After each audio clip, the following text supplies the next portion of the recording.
Olá, amigos da história! Já estamos nos anos 20 deste século, mas você sabe o que aconteceu na década de 20 do século passado? Como é que era o mundo 100 anos atrás? O que mudou de lá para cá? Bom, para começar, aquele foi um período entre guerras, quer dizer, a humanidade acabava de sair da Primeira Grande Guerra Mundial, que terminou em 1918, e estava ali num intervalo para enfrentar o que viria a seguir a Segunda Grande Guerra.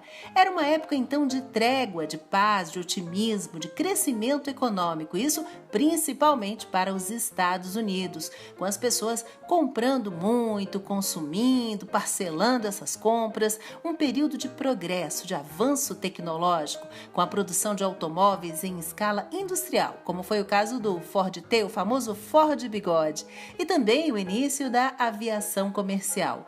Um marco histórico desse período foi o primeiro voo solitário e sem escalas sobre o Oceano Atlântico em um avião, feito pelo Charles Lindbergh.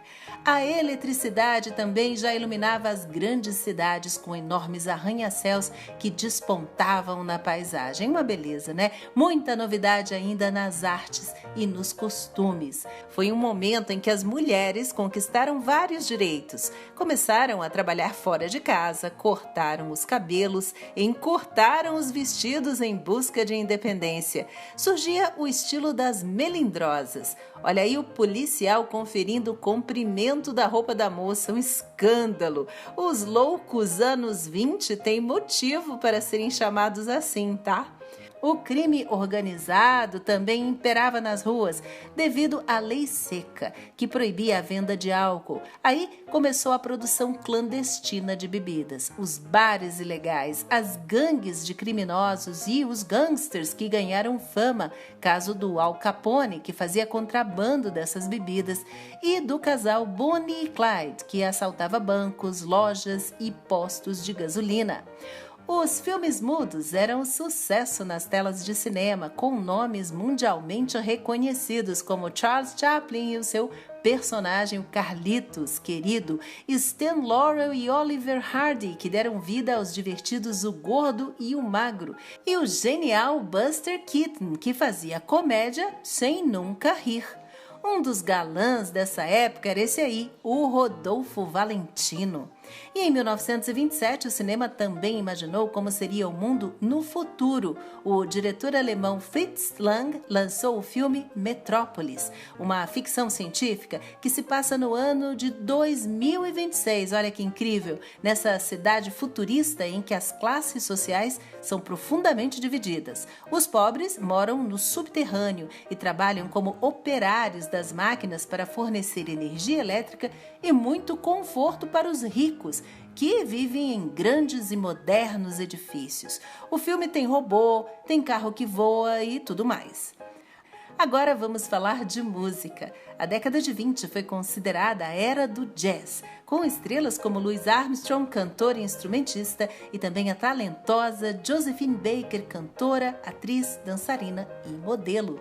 Nos palcos e nas pistas dos salões, a moda era dançar o Charleston, ritmo frenético com movimentos rápidos de pernas e braços que conquistaram o gosto do público. Ainda na arte, movimentos como expressionismo, surrealismo, dadaísmo, cubismo e outros ismos ganharam destaque nas obras do Picasso, do Salvador Dalí, do Miró. Já na literatura, a chamada Geração Perdida era formada por autores do pós-guerra, entre eles Ernest Hemingway, que escreveu livros como O Adeus às Armas e O Velho e o Mar. Na psicanálise, Sigmund Freud explica sobre a psique humana, sexualidade, repressão, inconsciente e muito mais. Na política, movimentos nacionalistas começavam a ganhar força em locais como a Alemanha, a grande derrotada da Primeira Guerra Mundial, que arcou com os prejuízos do conflito, perdeu territórios conquistados e sofreu com a humilhação e a recessão. O Hitler e o Partido Nazista abriam espaço aí nesse cenário, enquanto o fascismo do Mussolini já ocupava o poder na Itália e na Rússia, o comunismo já estava instalado. No final da década de 20, a crise também chegou para os Estados Unidos, que produzia muito, era muito rico, mas já não tinha mais para quem vender, pois os seus clientes, aqueles países europeus arrasados na Primeira Guerra, haviam se recuperado e retomado a própria indústria nacional. Resultado: desvalorização da Bolsa de Nova York em 1929.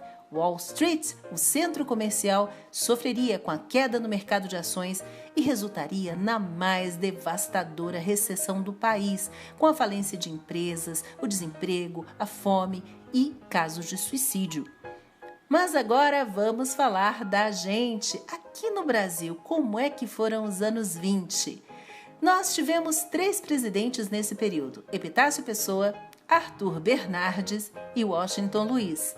O povo já andava meio cansado da conhecida política do café com leite, que era assim: num mandato o presidente era de São Paulo, no outro era de Minas Gerais, tudo combinado. E o voto não era secreto não, todo mundo sabia. Imperava o voto de cabresto, a mando dos coronéis das oligarquias agrárias, né?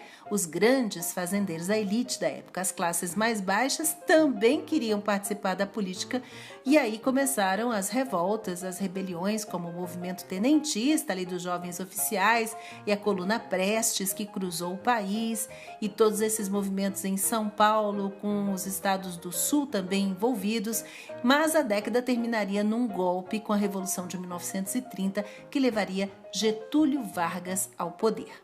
Enquanto isso, no sertão nordestino surgia o cangaço, um movimento fora da lei, liderado por homens como o Virgulino Ferreira, o Lampião, que com seu bando armado matavam e saqueavam principalmente fazendeiros e praticavam uma espécie de justiça com as próprias mãos contra a fome e o desemprego que assolava a região. No Nordeste também foi eleita a primeira prefeita do Brasil, na cidade de Lages, no Rio Grande do Norte, isso em 1928. Ela era Alzira Soriano, que então tinha 32 anos, e também foi a primeira mulher a ocupar esse cargo no executivo na América Latina. Não é pouca coisa não. Parece que ela fez uma boa gestão e ainda levou 60% dos votos numa época em que as mulheres ainda nem eram autorizadas a votar, veja bem.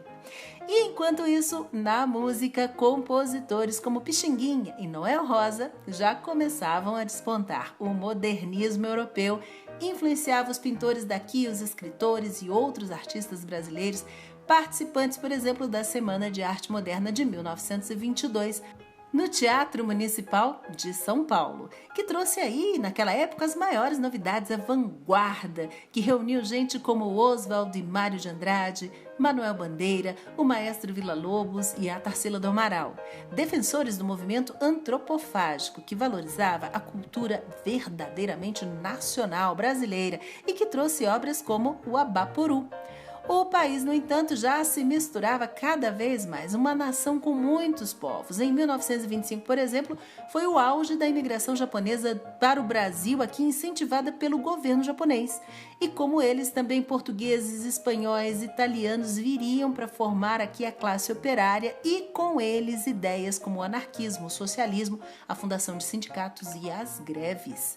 As primeiras reformas no ensino brasileiro começaram nessa época também. Uma boa notícia para um período em que as crianças ainda iam para a cadeia por qualquer pequeno delito e os menores de 12 anos trabalhavam em fábricas por muitas horas como se fossem adultos. Aliás, a vida urbana no Brasil já ganhava corpo, o homem do campo fazia as malas e começava a se mudar para a cidade, e essas transformações não teriam mais fim. E é isso, pessoal. Assim foi há 100 anos. Agora, se você gosta do conteúdo do canal, por favor, se inscreva, participe nos comentários e acompanhe. Até a próxima, com uma história a mais.